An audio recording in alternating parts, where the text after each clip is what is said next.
Because we know that preposition plays a significant role in English grammar and spoken as well. That's why we are often confused किसके साथ क्या preposition प्रयोग करें. तो इसी confusion को दूर करने में एक छोटा सा प्रयास मेरी ओर से इस वीडियो लेक्चर में.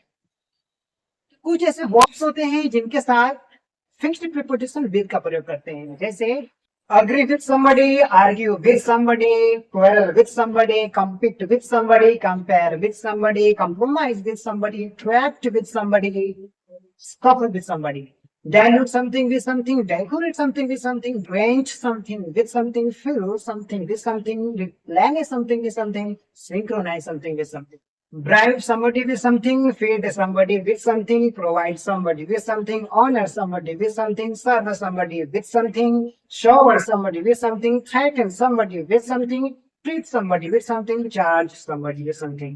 Bring something with somebody, settle something up with somebody, deposit something up with somebody, have something in common with somebody. तो ऐसे कुछ फिक्स्ड प्रीपोजिशंस हैं जिसके साथ हम हमेशा विद का प्रयोग करते हैं. मेरे और मेरे भाई में एक चीज समान है. I have one thing in common with my brother. तुम में और तुम्हारे भाई में कई चीज समान है. You have many things in common with your brother. Likewise second, finished with somebody और समथिंग. फिनिश्ड हमारे क्या है, एडजेक्टिव है, क्योंकि ईडी हम यूज किए हैं. कई ऐसे वर्ब्स होते हैं जिनमें ईडी लगाने के बाद हमारा एडजेक्टिव बनता है, और जब एडजेक्टिव होते हैं तो वर्ब की जगह हम बी को वर्ब मानते हैं. Be means is, am, are और वाज वर्ब. जब मॉडल्स होंगे तो उनके साथ हम बी का प्रयोग करेंगे. तो इसका हिंदी मायने होगा किसी के साथ या किसी चीज से काम पूरा होना. मेरा तुमसे अभी काम पूरा नहीं हुआ है. I am not finished with you.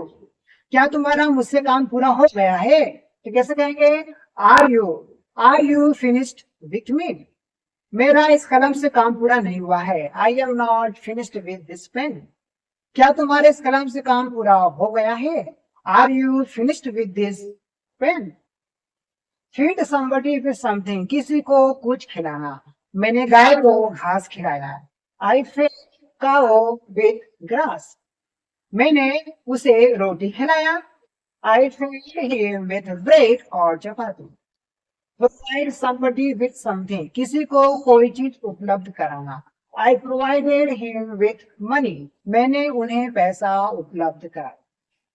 और money was provided to him. Serve somebody with something. किसी को कुछ उपलब्ध कराना. मैंने उसे कई सुविधाएं उपलब्ध कराएं. I served him with many facilities. या I was served with many facilities. मुझे कई किताबें उपलब्ध कराई गई. I was served with many books. मैंने कई किताबें उपलब्ध कराई. I served many books. तो इस तरह से ये इंग्लिश स्ट्रक्चर से फिक्स्ड प्रीपोजिशन स्ट्रक्चर्स है जिसकी मदद से आप अच्छी इंग्लिश सीख सकते हैं और कॉम्पिटिटिव एग्जाम्स को भी क्रैक कर सकते हैं. तो thanks for watching this video.